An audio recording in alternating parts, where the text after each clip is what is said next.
السلام علیکم ورحمۃ اللہ وبرکاتہ. کیا حال ہے سب کا؟ الحمدللہ.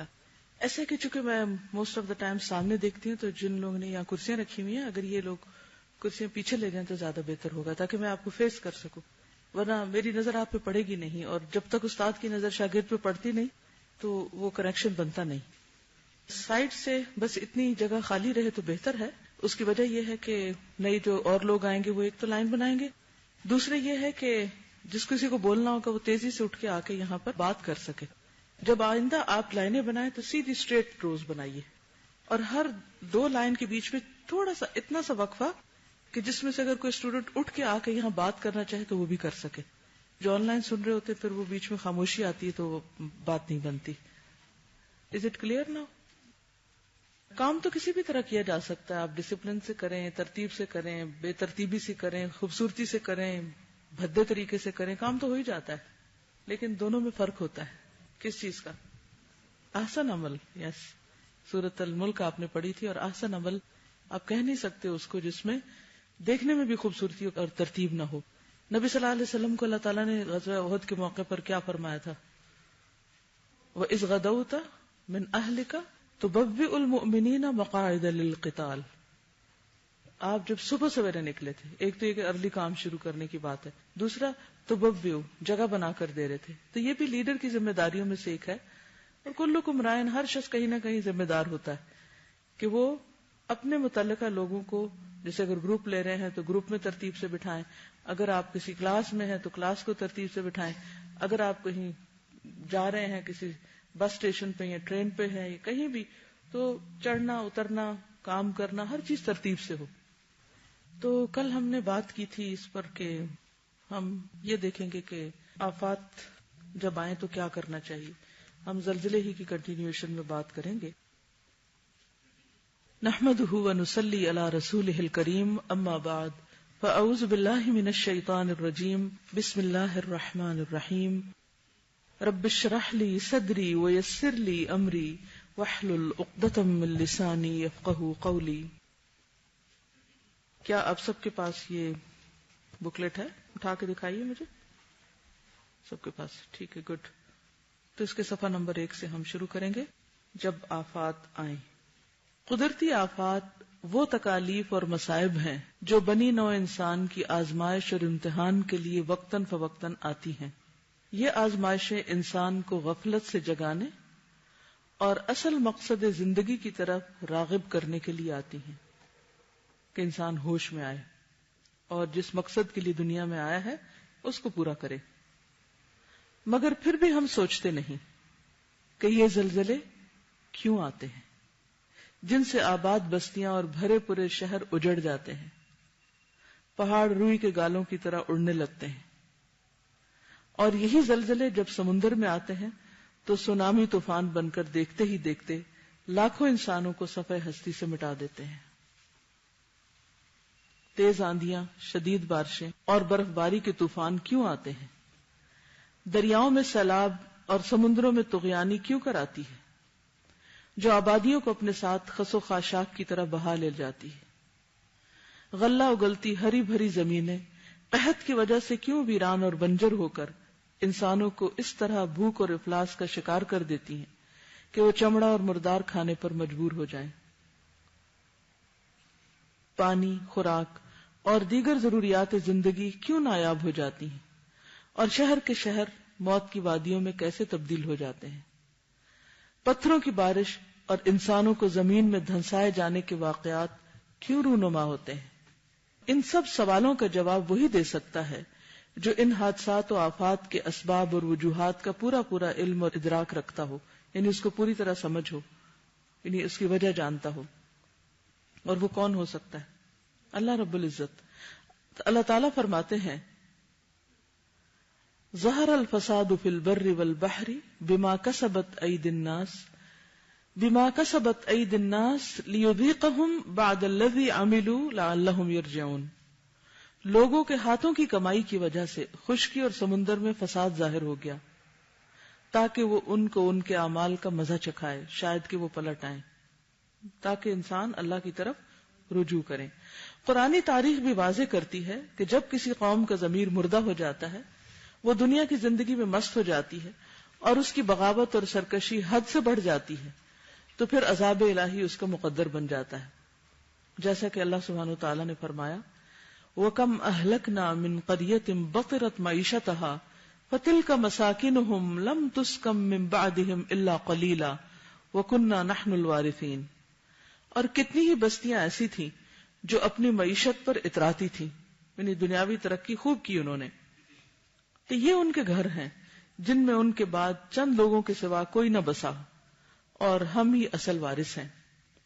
ایک اور جگہ فرمایا وَكَمْ أَهْلَكْنَا قَبْلَهُمْ مِنْ قَرْنٍ هُمْ أَشَدُّ مِنْهُمْ بَطْشًا فَنَقَّبُوا فِي الْبِلَادِ هَلْ مِنْ مَحِيصٍ إِنَّ فِي ذَلِكَ لَذِكْرَى لِمَنْ كَانَ لَهُ قَلْبٌ أَوْ أَلْقَى السَّمْعَ وَهُوَ شَهِيدٌ. اور ان سے پہلے بھی ہم بہت سی امتوں کو ہلاک کر چکے ہیں جو ان سے طاقت میں بہت زیادہ تھیں. وہ شہروں میں ڈھونڈتے ہی رہ گئے کہ کوئی بھاگنے کا ٹھکانہ ہے. بے شک اس میں ہر دل والے کے لیے عبرت ہے، یا اس کے لیے جو متوجہ ہو کر سنے اور حاضر بھی ہو. گویا ان سارے واقعات میں ہمارے لیے سبق ہے. تو آئیے ہم دیکھتے ہیں کہ مختلف قومیں کیوں تباہ ہوئی تھی. پہلی قوم جس کی تاریخ قرآن مجید میں ملتی ہے، جس کی تباہی کا ذکر ملتا ہے، وہ ہے قوم نوح. ان کے اندر کیا بیماری تھی، کیا خرابی تھی؟ شرک کرتے تھے. اس کے بعد قوم عاد، ان کا کیا مسئلہ تھا؟ متکبر لوگ تھے، سرکش لوگ تھے. سمود، ان کے اندر کیا خاص مشکل تھی؟ کیا کیا تھا انہوں نے؟ اللہ کی نافرمانی اور بغاوت. اس کے بعد قوم لوط. آپ دیکھتے ہیں کہ قوم نوح، عاد اور سمود کے بعد قوم لوط ایک ایسی قوم ہے کہ جس کی برائیوں کا خاص طور پر نام لے کر ذکر کیا گیا ہے. اسی لیے ان پر جو مصیبتیں آئیں، سزائیں آئیں، تکلیفیں آئیں، وہ بھی ملٹیپل ہیں. خرابیاں بھی ملٹیپل اور تکلیفیں یا عذاب بھی مختلف طرح کے. قوم لوط پر کیا کیا مصیبت آئی تھی؟ زلزلہ آیا تھا، چنگاڑ، پھر کیا ہوا؟ بستی کو نیچے سے اٹھا کر الٹا کے مارا گیا، اور پتھروں کی بارش ان پہ ہوئی، اور والکینو پھٹا، جی زمین بھی پھٹی اور پانی میں بھی ڈوبے. یعنی وہ سزائیں جو مختلف قوموں پر ایک ایک کر کے آتی رہی، وہ قوم لوط پہ ساری آئیں، کیونکہ ان کے اندر کچھ خرابیاں ایسی تھیں. ایک تو یہ تھا کہ وہ راہ گیروں کو نہیں چھوڑتے تھے، ان کو لوٹ مار کرتے تھے. دوسری ایک خاص بڑی خرابی جس کا ذکر ملتا ہے، عمل قوم لوط. کیا کرتے تھے وہ؟ عمل قوم لوط کیا ہوتا تھا؟ Homo sexuality. مرد مردوں کے ساتھ کیا کرتے تھے؟ اپنے جذبات کی تسکین کرتے تھے، حرام کام کرتے تھے. ایسا نہیں کہ یہ خرابی ختم ہو گئی ہے دنیا سے، لیکن جب کسی قوم پہ زلزلے آتے اور اللہ تعالیٰ کا غضب آتا ہے تو اس میں اور خرابیوں کے علاوہ یہ خرابی بھی ایک بہت بڑی وجہ ہوتی ہے. آپ دیکھیں کہ اگرچہ قرآن پاک میں خاص طور پر مردوں کا ذکر کیا گیا ہے، لیکن بعضوں کا دیکھنے میں یہ آتا ہے کہ لڑکیاں بھی اس جیسی یا اس سے ملتی جلتی برائی کا شکار ہوتی ہیں، اور خصوصاً ہاسٹلز کے اندر، کیونکہ ہر طرح کے لوگ اکٹھے ہوتے ہیں، کچھ اچھے ہوتے ہیں، کچھ برے ہوتے ہیں. پھر کچھ لوگوں کے اندر نفسیاتی خرابیاں ہوتی ہیں اور وہ دوسروں کو بھی ساتھ انوالو کر لیتے ہیں. ایک یہ ہے کہ کسی خرابی کا کسی بھی جگہ پر ہونا جن کو پتہ نہیں، علم نہیں، جانتے نہیں، اور ایک یہ ہے کہ ایسی جگہ پر خرابیاں ہونے لگے جہاں پر لوگ دین پڑھتے پڑھاتے. یہ زیادہ بڑی برائی ہے نا، یا نہیں؟ پمپائی کی آپ نے تصویریں دیکھی ہوں گی کہ جو ایک قوم تباہ ہوئی تھی، جہاں جہاں تھے وہیں پتھر ہو گئے. تو اس میں بعض ایسی اس قوم کے اندر بھی ایسی خرابی تھی، اور بعض ایسے سٹیچوز بن گئے تھے ایسی برائی کرتے ہوئے. یعنی ان پہ جب آفت آئی تو وہ جہاں تھے وہیں پر ہی وہ لاوا آیا اور ان کو ادھر ہی ان کو پریزرو کر دیا تاکہ لوگوں کے لیے عبرت بنے. اللہ تعالیٰ کسی بھی قوم پر ناراض جب ہوتے ہیں جب لوگ اللہ کی نافرمانی کرتے ہیں اور پھر پڑھ لکھ کر نافرمانی کرتے ہیں، دین کے جھنڈے تلے نافرمانیاں کر رہے ہوتے ہیں۔ میں چاہوں گی کہ اس بارے میں اگر آپ میں سے کوئی کچھ کہنا چاہے تو کہے، آپ اس بارے میں کیا کہتے ہیں کہ کیا یہ گناہ اور یہ خرابی اللہ کی ناراضگی کا سبب بن سکتی؟ اور اگر زلزلہ بھی کسی کو نہ ہلائے اور نہ جگائے تو اس کے بعد پھر کون سی چیز رہ جاتی؟ قرآن مجید بتاتا ہے کہ یہ برائی ان سے پہلے دنیا میں نہیں پائی جاتی تھی۔ شیطان ہے نا، مختلف لوگوں کو مختلف طرح بہکاتا ہے اور ان کے لیے ان کے برے اعمال خوشنما بناتا ہے۔ اب آپ یہ سوال کریں کہ جی قابیل کے دل میں کیسے خیال آ گیا تھا کہ وہ بھائی کو قتل کرے؟ تو یہ ہے کہ شیطان جو ہمارا ازلی ابدی دشمن ہے وہ بندوں کے دلوں میں مختلف طرح سے برائیوں کے خیال ڈالتا ہے۔ جن کو اللہ کا ڈر ہوتا ہے اس کو جھٹک دیتے ہیں اور وہ اپنی راہ پہ چل پڑتے ہیں، اور جن کے نفس کمزور ہوتے ہیں ان پہ شیطان قابو پا لیتا ہے۔ اسی لیے جب آپ نے دوا شافی میں پڑھا کہ نبی صلی اللہ علیہ وسلم یہ دعا مانگتے تھے وَنَعُوذُ بِاللَّهِ مِن شُرُورِ أَنفُسِنَا، کہ اللہ ہم اپنے ہی نفس کے شر سے بچنے کے لیے آپ کا سہارا لیتے ہیں، آپ ہماری حفاظت فرمائیں، کیونکہ ان النفس لأمارۃ بالسوء۔ اور شیطان اتنا خوبصورت بناتا ہے اور اتنا گریجولی آہستہ لے کے جاتا ہے کہ انسان کو پتہ بھی نہیں چلتا وہ کس مصیبت اور کس بلا کا شکار ہو گیا ہے۔ تو ہم سب کو اس بات کا فیصلہ کر لینا چاہیے کہ ہم اللہ کی فرما برداری اور اطاعت میں دنیا سے جانا چاہتے ہیں یا نافرمانی میں۔ اور اگر ہم واقعی ہمیشہ کی زندگی میں سرخرو ہونا چاہتے ہیں تو پھر بہت ضروری ہے کہ ہم اپنے اعمال کا جائزہ لیں اور اپنا محاسبہ خود کریں اور خود ڈیسیژن لیں کہ ہم نے برائی کو چھوڑنا ہے۔ جب ہم ڈیسیژن لے لیں گے تو اللہ تعالیٰ توفیق بھی دے دے گا، اور اگر نہیں تو دنیا اور آخرت کی رسوائی سے کوئی بچا نہیں سکتا۔ آفات سے بچاؤ۔ افراد اور قوموں کی زندگیوں میں آنے والی آفات اور تباہیوں میں ہر عبرت رکھنے والی نگاہ کے لیے سبق ہے۔ ان کو گردش زمانہ یا محض ایک حادثہ کہہ کر گزر جانا سری نادانی ہے۔ ایسے حالات میں انفرادی اور اجتماعی اصلاح کی طرف توجہ دینے کی ضرورت ہے، کیونکہ وہ مصائب جن میں آج کچھ لوگ گھرے ہوئے ہیں ہو سکتا ہے کہ کل دوسرے بھی ان مصائب میں گھرے جائیں۔ ارشاد باری تعالی ہے وَاتَّقُوا فِتْنَةً لَا تُصِيبَنَّ الَّذِينَ ظَلَمُوا مِنْكُمْ خَاصَّةً وَاعْلَمُوا أَنَّ اللَّهَ شَدِيدُ الْعِقَابِ، اور ڈرو اس فتنے سے جو خاص طور پر صرف ان لوگوں کو نہ پہنچے گا جنہوں نے تم میں سے ظلم کیا، اور جان لو کہ بے شک اللہ سخت سزا دینے والا ہے۔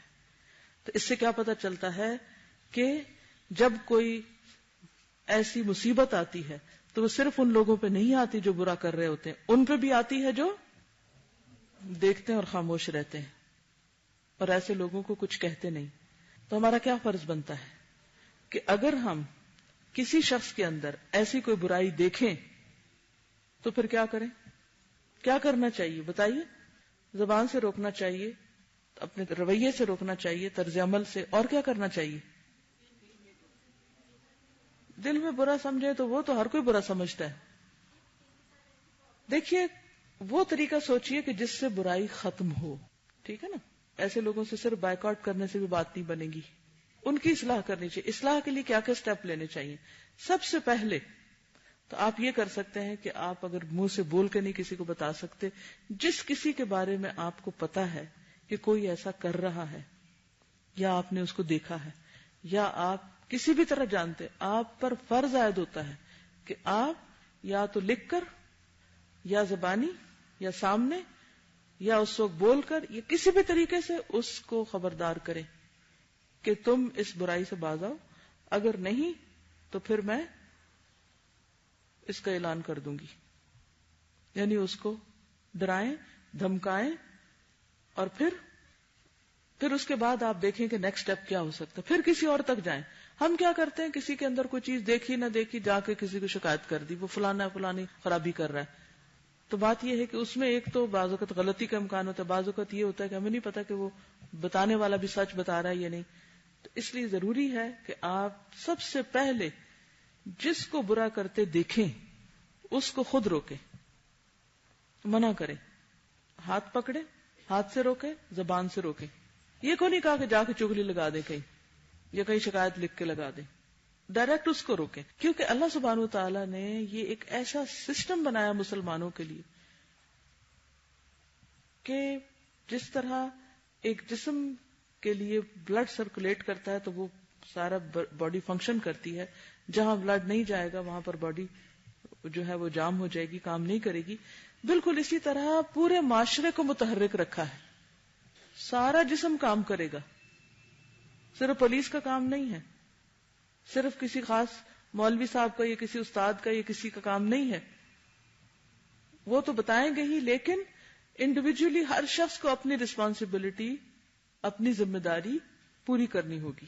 ورنہ اگر وہ نہیں کریں گے تو اللہ تعالیٰ فرماتے ہیں وَاتَّقُوا فِتْنَةً، ڈرو اس فتنے سے، ڈرو اس مصیبت سے، ڈرو اس عذاب سے جو صرف ان لوگوں کو نہیں آئے گا جو ظالم ہیں، جو غلط کام کر رہے ہیں. بے شک اللہ سخت سزا دینے والا ہے، اس بات کا اچھی طرح پتہ ہونا چاہیے. دوسری بات، رب کی طرف پلٹ آئیں. ضرورت اس بات کی ہے کہ ہر فرد اپنا ذاتی جائزہ لے کر اصلاح کا عمل فوراً شروع کر دے. ہر شخص اپنی ذمہ داری خود بھی لے اور اپنے رب کی طرف پلٹنے میں ذرا دیر نہ لگائے. وَأَنِيبُوا إِلَىٰ رَبِّكُمْ وَأَسْلِمُوا لَهُ مِن قَبْلِ أَن يَأْتِيَكُمُ الْعَذَابُ ثُمَّ لَا تُنصَرُونَ. اپنے رب کی طرف پلٹ آؤ اور اس کے مطیع بن جاؤ، اطاعت گزار بن جاؤ، اس سے پہلے کہ تم پر عذاب آ جائے پھر تم مدد نہ کیے جاؤ. تو کیا کرنا چاہیے کہ انسان اللہ سے مدد مانگے. انسان اپنے نفس کے ہاتھوں جب کمزور ہوتا ہے، مجبور ہوتا ہے، یا کسی کی طاقت کا شکار ہوتا ہے، یعنی مظلوم ہوتا ہے. بعض اوقات ایک انسان برائی سے بچنا چاہتا ہے لیکن دوسرا فریق اس کو چھوڑتا نہیں ہے، تو آپ کیسے طاقتور ہو سکتے ہیں؟ اللہ کی مدد سے. تو پھر کیا کریں؟ اللہ کے آگے روئیں، دعائیں کریں اور کہیں کہ اے اللہ تو مجھے اس برائی سے بچا. تقوی اختیار کریں. تقوی کا معنی ہے ڈرنا، بچنا، پرہیزگاری اختیار کرنا، اپنے آپ کو اللہ کی نافرمانی سے بچانا اور اس کی اطاعت پر جمانا. اللہ سبحانہ وتعالی فرماتے ہیں وَلَوْ أَنَّ أَهْلَ الْقُرَىٰ آمَنُوا وَاتَّقَوْا لَفَتَحْنَا عَلَيْهِمْ بَرَكَاتٍ مِّنَ السَّمَاءِ وَالْأَرْضِ وَلَٰكِنْ كَذَّبُوا فَأَخَذْنَاهُمْ بِمَا كَانُوا يَكْسِبُونَ. اور کیا ہی اچھا ہوتا اگر بستیوں کے لوگ ایمان لے آتے اور تقوی اختیار کرتے، یعنی اللہ سے ڈرتے اور اللہ کی فرما برداری کرتے، تو ہم ان پر آسمان اور زمین سے برکتوں کے دروازے کھول دیتے. لیکن انہوں نے جھٹلا دیا تو ہم نے ان کے اعمال کی وجہ سے ان کو عذاب میں پکڑ لیا. اللہ کی رحمتوں کے دروازے کب کھلتے ہیں؟ نعمتوں کی بارش کب ہوتی ہے؟ مشکلات کب آسان ہوتی ہیں؟ جب انسان اللہ سے ڈرتا ہے. اور جو اللہ سے ڈرتا ہے اللہ اس کے لیے ہر مشکل سے نکلنے کا راستہ بنا دیتا ہے. سورۃ الطلاق کو آپ دیکھیے، اس میں آتا ہے وَمَن يَتَّقِ اللَّهَ يَجْعَل لَّهُ مَخْرَجًا وَيَرْزُقْهُ مِنْ حَيْثُ لَا يَحْتَسِبُ. جو اللہ سے ڈرتا ہے اللہ اس کے لیے ہر مشکل سے نکلنے کا راستہ بنا دیتا ہے اور اس کو وہاں سے رزق دیتا ہے جہاں سے اس کا گمان بھی نہیں ہوتا. اس کے مسائل، مشکلات خود بخود حل ہونے لگتے ہیں. گناہوں کی معافی مانگے، اللہ تعالیٰ کے سامنے اپنے گناہوں کا اعتراف کریں، روئیں، کثرت سے استغفار کریں. ہود علیہ السلام نے اپنی قوم سے یہی فرمایا تھا وَيَا قَوْمِ اسْتَغْفِرُوا رَبَّكُمْ ثُمَّ تُوبُوا إِلَيْهِ يُرْسِلِ السَّمَاءَ عَلَيْكُمْ مِدْرَارًا وَيَزِدْكُمْ قُوَّةً إِلَىٰ قُوَّتِكُمْ وَلَا تَتَوَلَّوْا مُجْرِمِينَ. اور اے میری قوم، اپنے رب سے بخشش طلب کرو، پھر اس کی طرف پلٹو، وہ تم پر آسمان کو برستا ہوا بھیجے گا اور تمہاری قوت میں مزید قوت کا اضافہ کرے گا، لہذا تم مجرم بن کر نہ پلٹو. نوح علیہ السلام نے بھی اپنی قوم کو یہی تاکید کی تھی فَقُلْتُ اسْتَغْفِرُوا رَبَّكُمْ إِنَّهُ كَانَ غَفَّارًا يُرْسِلِ السَّمَاءَ عَلَيْكُمْ مِدْرَارًا وَيُمْدِدْكُمْ بِأَمْوَالٍ وَبَنِينَ وَيَجْعَلْ لَكُمْ جَنَّاتٍ وَيَجْعَلْ لَكُمْ أَنْهَارًا مَا لَكُمْ لَا تَرْجُونَ لِلَّهِ وَقَارًا. اپنے رب سے معافی مانگو، بے شک وہ بڑا معاف کرنے والا ہے، وہ تم پر آسمان کو برستا ہوا بھیجے گا، مال اور اولاد سے تمہاری مدد کرے گا، تمہارے لیے باغ پیدا کرے گا اور تمہارے لیے نہریں جاری کر دے گا. کیا ہو گیا ہے تمہیں کہ تم اللہ کے لیے کسی وقار کی توقع نہیں رکھتے؟ نہیں، اللہ سے نہیں ڈرتے، لوگوں سے چھپ کے، لوگوں سے ڈر کے، لوگوں سے بچ کے تم حرام کام کرتے ہو، غلط کام کرتے ہو، بے حیائی کے کام کرتے ہو، اور اس وقت تمہیں یہ بھول جاتا ہے کہ اللہ بھی دیکھ رہا ہے. سارے دروازے بند کر لیتے ہو، اللہ کا دروازہ تو بند نہیں ہوتا، وہ تو ہر جگہ دیکھتا ہے. ما لکم لا ترجون للہ وقارا. لوگوں کا ڈر ہے، اللہ کا ڈر نہیں. لوگوں سے حیا ہے، اللہ سے حیا نہیں. لوگوں کا خوف ہے، اس سے خوف نہیں. لوگوں سے شرماتے، اس سے نہیں شرماتے. لوگوں کی عزت رسپیکٹ میں غلط کام نہیں کرتے. بعض اوقات ایسا ہوتا ہے نا کہ ہم کسی رول کی پرواہ نہیں کرتے، لیکن کسی بڑے کو دیکھتے ہیں تو ہم بڑے وہاں شریف بن جاتے ہیں. تو چلو اور کچھ نہیں تو کسی بڑے کے ڈر سے ہی ہم کچھ کر رہے ہیں. لیکن کیا اللہ اس بڑے سے بڑا نہیں ہے جس سے ڈر کے ہمیں وہ غلط کام چھوڑنے چاہیے؟ ابو بکر صدیق سے روایت ہے، کہتے ہیں کہ میں نے نبی صلی اللہ علیہ وسلم سے سنا، آپ فرماتے تھے کوئی بھی بندہ جو گناہ کرتا ہے پھر اچھی طرح وضو کرتا ہے، پھر کھڑا ہوتا ہے اور 2 رکعت نماز پڑھتا ہے، پھر اللہ سے استغفار طلب کرتا ہے تو اللہ تعالیٰ اس کو بخش دیتا ہے.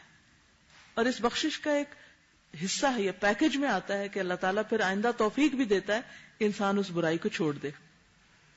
پھر نبی صلی اللہ علیہ وسلم نے یہ آیت تلاوت کی، والذین اذا فعلوا فاحشۃ او ظلموا انفسهم ذکروا اللہ فاستغفروا لذنوبهم ومن یغفر الذنوب الا اللہ ولم یصروا علی ما فعلوا وهم یعلمون. اور جب ان سے بے حیائی کا کوئی کام سرزد ہو جائے، یعنی کوئی بے حیائی کا کام ہو جائے یا اپنے نفس پہ ظلم کر بیٹھے تو اللہ کا ذکر کرتے ہیں، بس اپنے گناہوں کے لیے بخشش مانگتے ہیں. اور فی الواقع اللہ تعالیٰ کے سوا اور کون گناہوں کو بخش سکتا ہے؟ اور جو انہوں نے کیا اس پر اصرار نہیں کرتے، اور وہ جانتے ہیں، یعنی اپنی غلطی پر جمے نہیں رہتے، آئندہ کے لیے اس کو ریپیٹ نہیں کرتے، اس سے بچنے کی فکر کرتے ہیں. اب آپ دیکھیے کہ گناہ کی تعریف کیا ہے.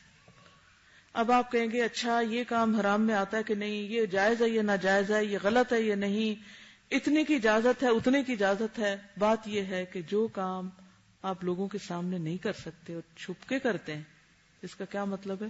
الاثم ما حاک فی نفسک. گناہ کیا ہے؟ جو تمہارے دل میں کھٹک جائے، دل بے چین ہو جائے وہاں، اور تمہیں اس بات کا ڈر ہو کہ لوگوں کو نہ پتا چل جائے. یعنی جو چیز تم لوگوں سے چھپ چھپ کے کر رہے ہو اور تمہارے دل میں کھٹک بھی لا رہی ہے، وہ اس سے بچ جاؤ، اس کو چھوڑ دو. اور اگر نہیں چھوڑ پا رہے تو اللہ سے دعا کرو، اللہ کے آگے رو، استغفار کرو، تو اللہ تعالیٰ ضرور توفیق دے گا. اللہ اپنے بندے کو بیار و مددگار نہیں چھوڑتا. اگر بندہ توبہ میں سچا ہے تو اللہ تعالیٰ توفیق بھی ضرور دیتا ہے.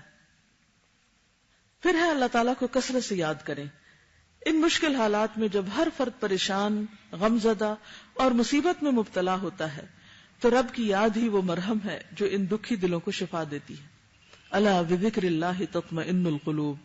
سنو، اللہ ہی کی یاد سے دلوں کو اطمینان ملتا ہے. اللہ تعالیٰ کا وعدہ بھی ہے، فاذکرونی اذکرکم واشکروا لی ولا تکفرون. بس تم مجھے یاد کرو، میں تمہیں یاد رکھوں گا، اور میرا شکر ادا کرو اور میری ناشکری نہ کرو. یعنی اللہ کی فرما برداری کے کام کرو، نافرمانی کے نہیں. ناشکری کیا؟ دراصل نافرمانی. جس نے سب کچھ دیا اسی سے نہ ڈرنا اور اسی کی ناراضگی کے کام کرنا. پھر یہ کہ صبر اور نماز سے مدد لیں. اللہ تعالیٰ نے فرمایا، یا ایھا الذین آمنوا استعینوا بالصبر والصلاۃ ان اللہ مع الصابرین. اے لوگو جو ایمان لائے ہو، صبر اور نماز سے مدد لو، بے شک اللہ تعالیٰ صبر کرنے والوں کے ساتھ ہے. صبر دراصل مثبت سوچ، درست طریقے پر جم جانے اور خود کو غلط رویے سے روکنے کا نام ہے. صبر کرنا اگرچہ مشکل کام ہے لیکن اس کا اجر بھی بہت زیادہ ہے. مثلا اگر کسی کو ٹیمپٹیشن ہوتی ہے کوئی غلط کام کرنے کی اور وہ کہتا ہے میں اپنے جذبات کو کنٹرول نہیں کر سکتا، لیکن اگر وہ اللہ کے لیے روک لیتا اپنے آپ کو تو گویا اس نے صبر کیا، تو اس پر اس کے لیے اجر لکھا جائے گا. اللہ تعالیٰ کا ارشاد ہے، انما یوفی الصابرون اجرہم بغیر حساب. بے شک صبر کرنے والوں کو ان کا اجر بے حساب دیا جائے گا. اگر ایک غلط کام کو اللہ کے لیے چھوڑیں گے تو اللہ سبحانہ وتعالیٰ اس کے بدلے ان کو بہترین نعمت عطا کرے گا. حرام طریقے سے خواہشات کو پوری کرنے سے اگر کوئی رک جاتا ہے تو اللہ تعالیٰ حلال طریقے سے خواہشات پوری کرنے کا انتظام کر دے گا. اللہ حلال کے راستے کھول دے گا. بعض اوقات ہم کہتے ہیں نا چونکہ حلال رستہ کو نہیں اس لیے ہم حرام طریقے اختیار کیے ہوئے، تو حرام تو آپ کو اور زیادہ اللہ کی رحمت سے محروم کر دے گا. بے شک صبر کرنے والوں کو ان کا اجر بے حساب دیا جائے گا. ایک اور جگہ پر فرمایا وَبَشِّرِ الصَّابِرِينَ الَّذِينَ إِذَا أَصَابَتْهُمْ مُصِيبَةٌ قَالُوا إِنَّا لِلَّهِ وَإِنَّا إِلَيْهِ رَاجِعُونَ أُولَٰئِكَ عَلَيْهِمْ صَلَوَاتٌ مِّن رَّبِّهِمْ وَرَحْمَةٌ وَأُولَٰئِكَ هُمُ الْمُهْتَدُونَ. اور صبر کرنے والوں کو خوشخبری دے دو، وہ لوگ کہ جب انہیں کوئی مصیبت پہنچتی ہے تو کہتے ہیں ہم تو اللہ کے لیے ہیں اور ہم اسی کی طرف لوٹ کر جانے والے ہیں. آئندہ اگر کوئی خدا نخواستہ زلزلہ آئے یا کوئی ایسی تکلیف پہنچے تو چیخے مارنے کی بجائے یا پھر حال دہائی مچانے کی بجائے کیا کریں؟ انا للہ و انا الیہ راجعون. تو کیا ہوگا نتیجہ؟ اللہ کی رحمتیں آنے لگیں گی، دل تھم جائے گا. یہی وہ لوگ ہیں جن پر ان کے رب کی طرف سے نوازشیں اور رحمت ہے، اور یہی ہدایت یافتہ ہیں. غیر معمولی حالات کچھ غیر معمولی عبادات کا تقاضا کرتے ہیں. اس کے لیے صبر کے ساتھ ساتھ نمازوں کو وقت کی پابندی اور خشوع کے ساتھ ادا کرنے کی کوشش کریں. نوافل اور خصوصاً تہجد اور توبہ کے نوافل کا اہتمام کریں. رسول اللہ صلی اللہ علیہ وسلم کو جب بھی کوئی اہم معاملہ درپیش ہوتا تو آپ فوراً نماز کا رخ کرتے تھے. پھر یہ کہ اللہ ہی سے مانگے. سختیوں اور مصائب کے وقت پکارے جانے کے قابل ذات صرف اللہ کی ہے. اللہ تعالیٰ فرماتے ہیں ادعوا ربکم تضرعا وخفیہ، اپنے رب کو گڑ گڑا کر اور چپکے چپکے پکارو. خصوصاً فتنوں سے بچاؤ اور اپنے ایمان کی حفاظت کے لیے اللہ تعالیٰ سے دعائیں مانگے. رسول اللہ صلی اللہ علیہ وسلم نے فرمایا دعا نازل شدہ آفات اور جو ابھی نازل نہیں ہوئی سب کے لیے نفع بخش ہے. لہٰذا اے اللہ کے بندو دعا ضرور کیا کرو. مصیبت پہنچنے اور نقصان ہو جانے پر نبی کریم صلی اللہ علیہ وسلم نے ایک بہترین دعا سکھائی ہے. آپ نے فرمایا کہ جس بندے کو مصیبت پہنچے اور وہ یوں کہے کہ انا للہ و انا الیہ راجعون اللہم اجرنی فی مصیبتی واخلف لی خیرا منہا، بے شک ہم اللہ ہی کے ہیں اور اسی کی طرف لوٹ کے جانا ہے. اے اللہ میری مصیبت میں مجھے اجر عطا فرما اور مجھے اس سے بہتر چیز عنایت فرما. تو اللہ تعالیٰ اسے اس مصیبت پر اجر و ثواب عطا کرتا ہے اور اس سے بہتر عطا فرماتا ہے. تو اس سے کیا پتہ چلتا ہے کہ اگر کوئی چیز کھو جائے، ٹوٹ جائے، کوئی چلی جائے ہاتھ سے، تو فوراً یہ دعا مانگے، اللہ تعالیٰ اس کو اچھے سے ریپلیس کر دے گا. پھر یہ کہ صدقہ و خیرات کا خصوصی اہتمام کریں. بلاؤں اور آفتوں سے بچنے کے لیے دعاؤں کے ساتھ ساتھ صدقہ و خیرات کرنا بھی بہت فائدہ مند ہے.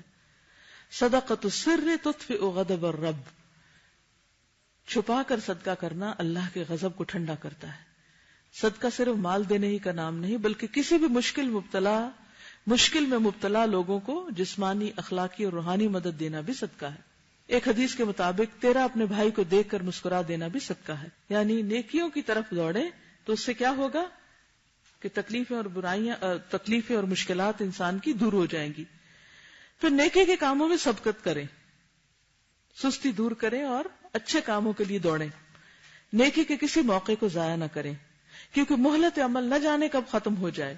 رسول اللہ صلی اللہ علیہ وسلم نے فرمایا بادروا بالاعمال فتنا كقطع اللیل المظلم، ان فتنوں سے پہلے اعمال خیر کرنے میں جلدی کرو جو تاریک رات کے ٹکڑوں کی طرح ہر طرف چھائے ہوئے ہوں گے.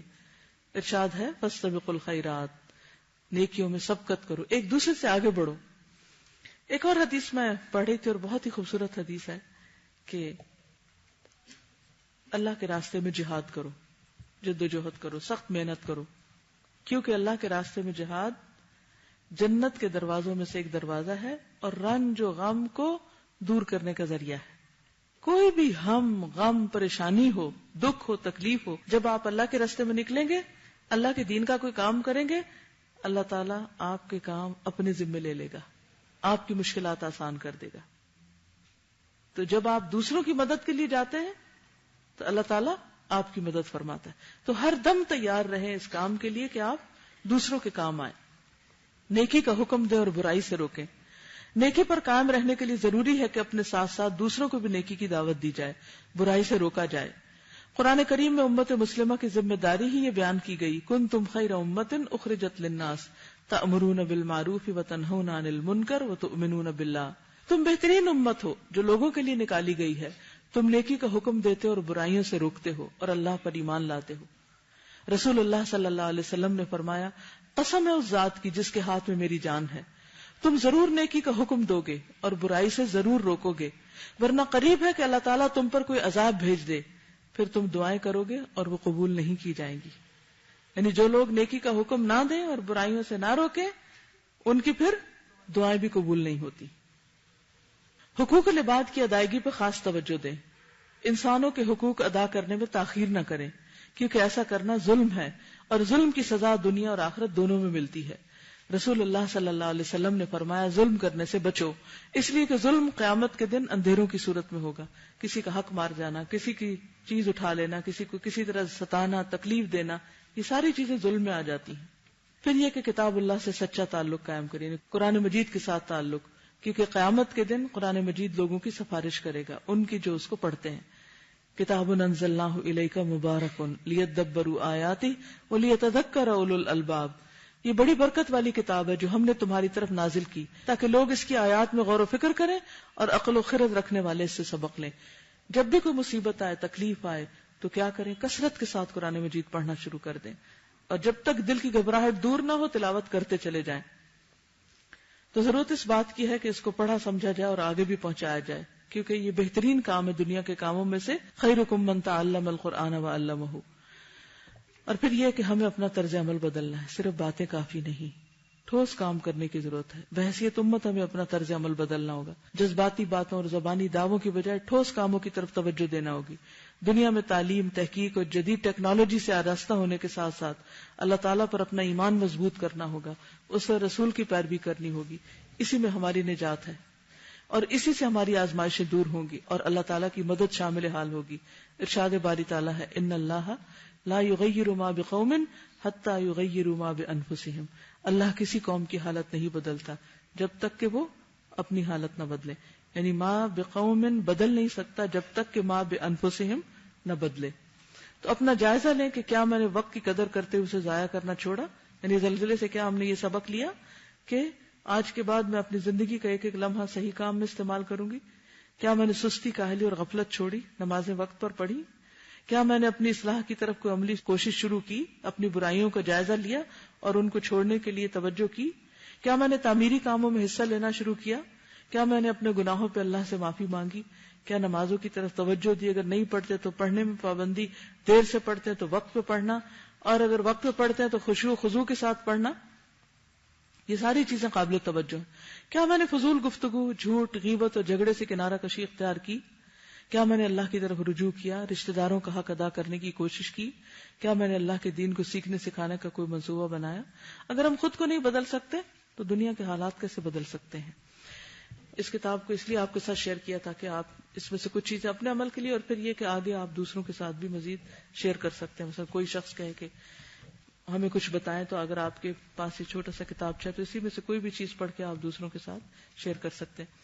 جو آخری اہم بات میں یہ کرنا چاہوں گی وہ یہ کہ اللہ سبحانہ وتعالیٰ نے قرآن پاک میں ہمیں ایک 4 نکاتی پروگرام دیا ہے کہ اگر یہ کرو گے تو نقصان سے بچو گے۔ اس کا میں خلاصہ آپ کو بتا دیتی ہوں، اور اپنا جائزہ آپ اس کی روشنی میں لینا ہے، اور ان ساری باتوں کو تو خیر آپ ذہن کھولنے کے لیے تھی ہی کہ کیا ہم وہ 4 کام کر رہے ہیں۔ نمبر 1، سورت پہلے پڑھتی ہوں، اعوذ باللہ من الشیطان الرجیم، والعصر ان الانسان لفی خسر الا الذین آمنوا وعملوا الصالحات وتواصوا بالحق وتواصوا بالصبر۔ 4 کام کرنے۔ کیسے؟ آمنو، ایمان لانا ہے۔ کیا مطلب ایمان لانے کا؟ اللہ سے باتیں کرنی ہے، اللہ پر ایمان، اللہ کی پہچان، اور ہر چیز میں اللہ سبحانہ وتعالیٰ کو نمبر 1 پرائرٹی پہ رکھنا ہے۔ ٹھیک ہے، یعنی اللہ کے ساتھ خصوصی تعلق، کہ کہیں بھی ہو بس اللہ تعالیٰ آپ کو اپنے بہت قریب محسوس ہو۔ نمبر 2، عمل الصالحات، اچھے اچھے کاموں کو کرنا ہے، اچھے کام، ہر وقت اچھے کاموں کی تلاش، اور نیکی کے جتنے بھی کام ہیں، خواہ وہ نماز ہے، صدقہ ہے، خیرات ہے، کچھ بھی ہے،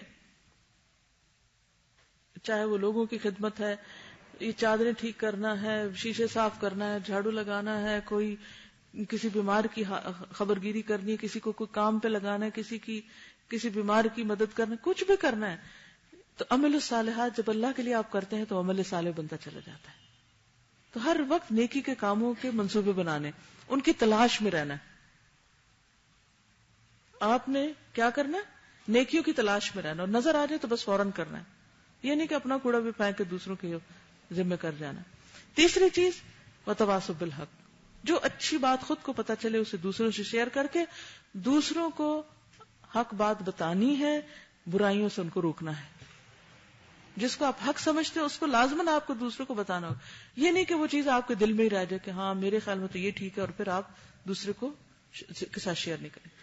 چوتھی چیز یہ ہے کہ دکھی لوگوں کی مدد کرنی ہے. جو کوئی ڈپریسڈ ہے، پریشان ہے، مصیبت میں ہے، غم میں ہے، رنج میں ہے، جذباتیت کا شکار ہو رہا ہے، آپے سے باہر ہو رہا ہے، اپنے آپ کو نقصان دے رہا ہے، کسی پراپرٹی کو نقصان دے رہا ہے، کوئی خرابی کر رہا ہے، اس کو آپ نے مثبت اس کے طرز عمل کو نیگیٹو سے پازیٹو میں بدلنا ہے.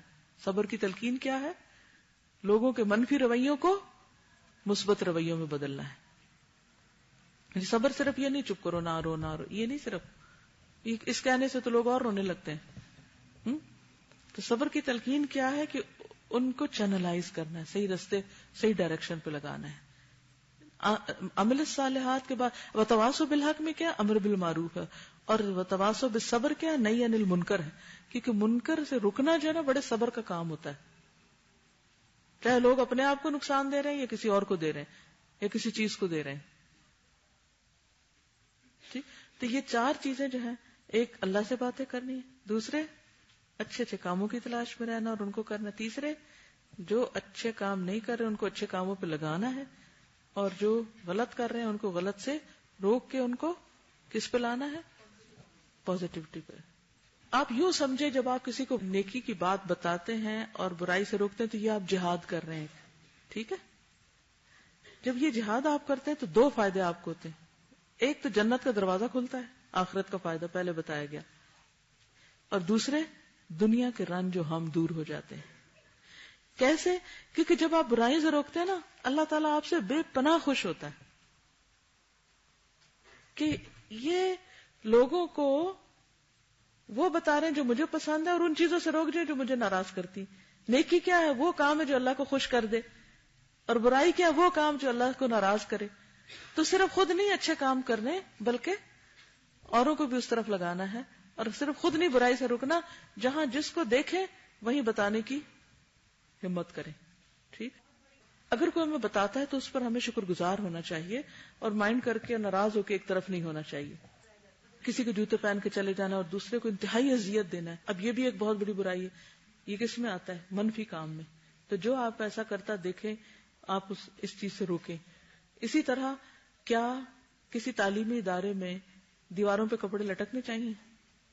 دیواروں پہ اپنی چیزیں رکھ دینی چاہیے؟ جہاں کوئی چیز نظر آئے وہاں ہر چیز کو اپنی ملکیت بنا کے اس کا سین سپائل کرنا چاہیے؟ اب اگر کوئی کرے تو کیا 200 لوگوں میں سے کسی کی آنکھیں نہیں کہ روکے کہ یہ چیز ٹھیک نہیں لگ رہی؟ کسی کو تو چلو عقل نہیں ہے، جس کو ہے وہ روکتے کیوں نہیں ہے؟ اللہ تعالیٰ بنی اسرائیل کے علماء پہ سخت ناراض ہوئے اور ان کے اوپر لعنت کی گئی، اور یعنی کہ باوجود اس کے کہ وہ خود بڑے نیک تھے ان پہ لعنت کی گئی اور کہا گیا کہ لولا ينهاهم الربانیون عن قولهم الاسم واکلهم السحت. ان کے ربانی کیوں نہیں روکتے لوگوں کو حرام کی باتیں کرنے سے، غلط باتیں کرنے سے، اور گناہ کے کام کرنے سے، اور گناہ کی باتیں کرنے سے، اور اس کے علاوہ حرام کھانے سے. تو یہ دین پڑھنے پڑھانے والوں کے اوپر ایک فریضہ عائد ہوتا ہے کہ دوسروں کو جب غلط کام کرتے دیکھیں تو اس کی طرف متوجہ کریں. یہ نہیں کہ اب ایک کرنے سب پیچھے پڑ جائیں، اس کا طریقہ سیکھنا چاہیے، لیکن یہ ہے کہ آپس میں بیٹھ کے رولز بنانے چاہیے کیا ٹھیک ہے اور کیا ٹھیک نہیں ہے. دس ویری گڈ سجیشن کہ جب آپ کو پتا چلے کہ کوئی شخص کسی کی عادت ایسی خراب ہے یا کچھ، تو آپ اس کمپنی کو اوائڈ کرو. ٹھیک ہے. اور دوسرا یہ کہ اگر آپ سٹریس کی وجہ سے کسی ایسی برائی میں مبتلا ہو رہے ہیں تو اس کو دور کرنے کے لیے اچھی گیمز، اچھی ایکٹیویٹیز، ہیلدی ڈسکشنز، اور اس کا آلٹرنیٹ ہونا چاہیے، نہ کہ حرام کاموں کی طرف انسان جائے. اور اپنی اسٹرانگ پرسنالٹی دو چیزوں سے آتی ہے، ایک اللہ کے اوپر ایمان اور اللہ کے اوپر توکل اور یقین اور اس سے قریبی تعلق، اور دوسرے اپنی اصلاح. پہلے جب آپ خود غلط کاموں سے بچتے ہیں تو پھر آپ میں یہ حوصلہ اور جرات ہوتی ہے کہ آپ کسی کو روک سکے. جو کام آپ خود کر رہے ہیں آپ کسی کو کیسے منع کر سکتے ہیں؟ وہ یاد ہوگا میں نے جب دوا شافی میں نہیں کسی اور میٹنگ میں شاید بات کی تھی کہ ایک ہوتا ہے پتا گرتا ہے، اس سے تالاب میں اگر پتا گرے تو کیا ہوتا ہے، کتنا ریپل ایفیکٹ ہوتا ہے، ہلکا سا ہی. لیکن اگر پتھر گرے تو نیچے اوپر چاروں طرف اس کے ریپل افیکٹ پڑ اس کے لہریں دور تک جاتی ہیں، کناروں تک جاتی ہیں. اگر ہمارے اپنے اندر اللہ کا ڈر ہے نا تو ہماری بات پتھر کی طرح لگے گی جا کے، اور اگر ہم ہلکے ہیں خود تو پھر کیا ہوگا، وہ پتے کی طرح ہوا میں اڑ جائے گی، کوئی اس کا اثر بھی نہیں لے گا. کسی کو روکنے سے پہلے خود توبہ استغفار کرے، اللہ سے مدد مانگے تو انشاءاللہ اللہ کی مدد کے ساتھ آپ کے اندر جرأت بھی آ جائے گی. جب ایمان مضبوط ہوگا آپ کا، لوگ آپ سے ڈریں گے. شیطان کس سے ڈرتا تھا؟ اگر لوگ ہم سے نہیں ڈرتے تو اس کا مطلب ہے کہ پھر ہمارے اندر کمی ہے. اس کمی کو جانیے اور اس کی اصلاح کریے. 2 دن کے اندر ہر تھوڑی دیر بعد مجھے خیال آتا ہے اچھا میں یہاں بیٹھے اگر ابھی کچھ ہو گیا پھر کیا ہوگا، کیا اس حال میں اگر کچھ ہو گیا پھر کیا ہوگا، اس حال میں کچھ ہو گیا تو پھر کیا ہوگا. تو یہ ایک بہت اللہ تعالیٰ کی طرف سے ایک وارننگ ہوتی ہے کہ ہم مسلسل اپنے آپ کو چیک کریں کہ جو کچھ میں کر رہی ہوں کیا اس حال میں اگر کچھ ہو جائے، یہ چھت گر پڑے یا کچھ بھی ہو جائے تو میں اللہ کو منہ دکھا سکوں گی. تو انشاءاللہ جب آپ اپنے بارے میں سوچنے لگیں گے تو اللہ تعالیٰ توفیق بھی دے گا برائیوں سے بچنے کی. انہوں نے کہا کہ ہر برائی کے پیچھے کچھ محرکات ہوتے ہیں، ہمارے لباس، ہمارے انداز، ہمارے سٹائل، یہ بھی برائیوں کو دعوت دے رہے ہوتے ہیں. تو ان چیزوں کو آپ کو دیکھنے کی ضرورت ہے اور اپنے اندر کم از کم وہ چیزیں لائیں کہ جس سے آپ کسی کے لیے فتنہ نہ بنے. ٹھیک ہے، اوکے. سبحانک اللہم و بحمدک، نشہد ان لا الہ الا انت، نستغفرک و نتوب الیک. السلام علیکم و رحمۃ اللہ وبرکاتہ.